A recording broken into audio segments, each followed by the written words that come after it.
The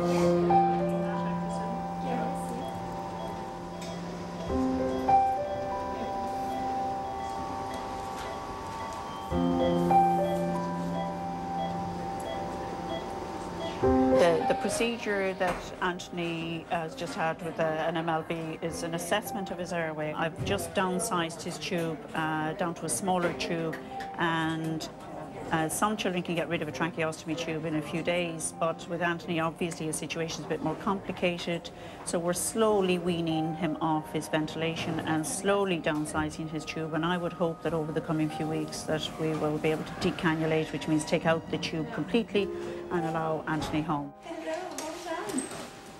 Good boy. You have to sit up already. Hello there. Hello, sleepyhead.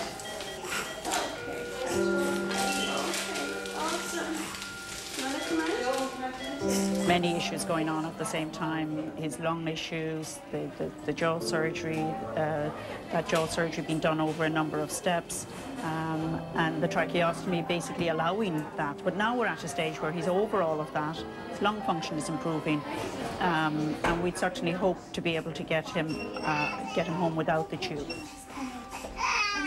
Okay. It's okay. You're all right. Yeah. It's all right. It's okay. Thanks. You missed him so fast. Came back up. It's okay. Did they check your eyes as well? Did they? Meanwhile, in accident and emergency, Scott's X-ray results have come back, and Stan is on hand to investigate further. This is an X-ray of your foot, okay?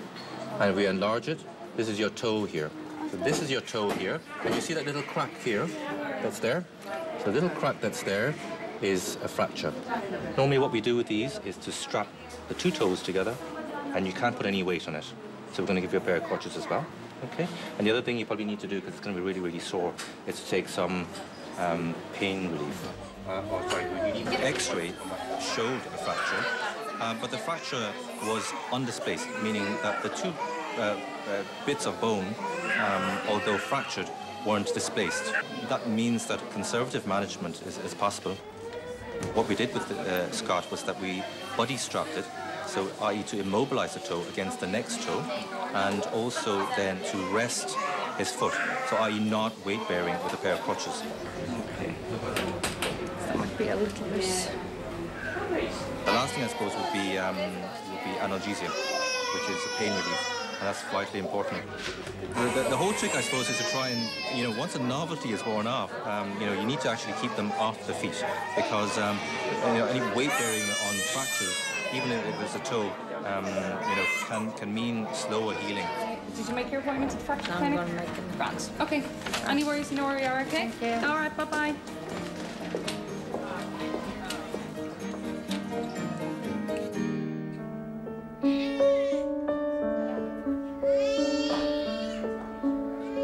In the day ward, Nadine's parents wait for their daughter to return. It gets worse every time because she knows every time is different. She just, it's awful. She's just bawling, just clings on more every time. The minute she sees the blue gown, she knows. It's very sad seeing her and leaving her there, It's hard. Hopefully it'll go well anyway. We're hoping this is her last, but she may have to go through another operation again and go back into casting for another 6 weeks. So hopefully this will be her last. This will be the last time. She doesn't have a cast. It needs just to go back to traction again, which is awful. So she was only in it for 10 days because of Christmas. She was only in. They couldn't leave her in for Christmas. So it'll be 3 weeks this time. If she goes, well, hopefully she won't be.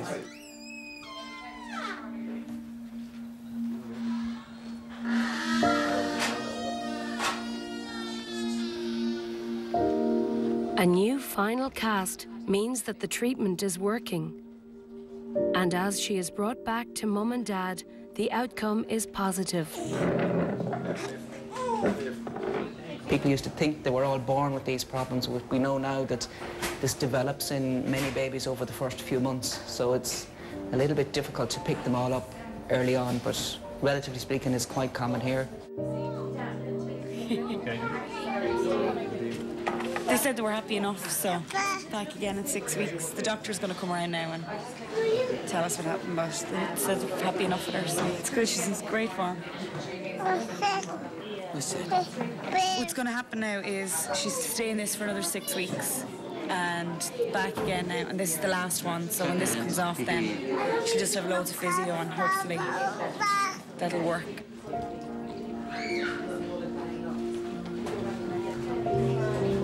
We'll follow them up regularly and x-ray their hip and see how it grows as she continues to grow over the next couple of years. And if it grows normally, we don't need to do anything further. And if it doesn't, we'll intervene to try and make it look normal. In tiny babies, it's actually not usually that visible, so you have to specifically examine for it. And if you have doubts about it, you start doing ultrasound or x-ray. Bye-bye now. Bye-bye. Bye-bye.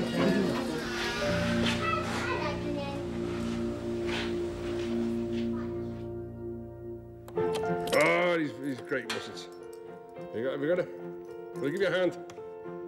You ready? 1, 2, 3. Oh, are you howling about? Come on. Meanwhile, Anthony is preparing to say goodbye.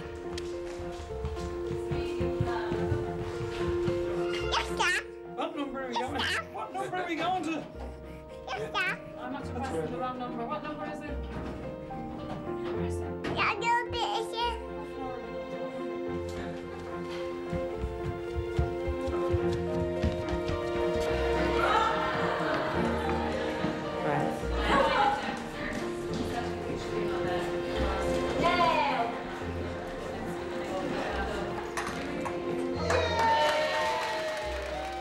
Well, from our point of view, we would follow Anthony to see how he continues to grow.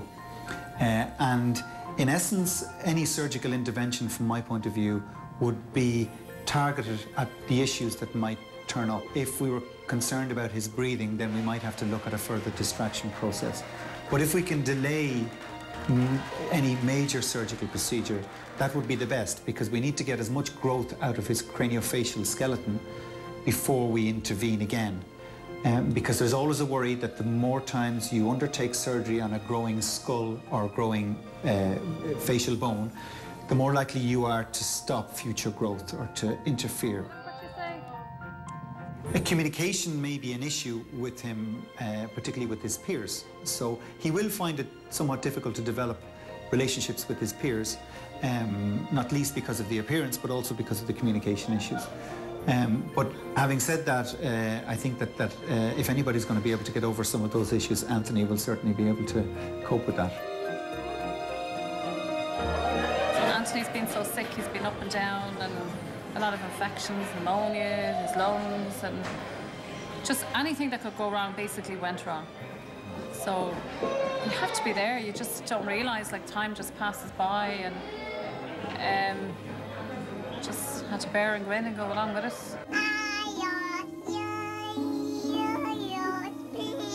You have great support, like, of the staff, and we're on Gabriel's ward now since we came in, so we're nearly 10 months there. And each and every one of them have just been fantastic to just, like, become my family. You know, and, like, they're all going to miss Anthony now. They're just giving him a party now today for going home, and, you know, just farewell, and kind of a bit teary now because of that. But, like, you know, and just initially, like, to stay here, like, you're living here. And a big congratulations for leaving hospital. Can we give him a big clap? Way! Well done.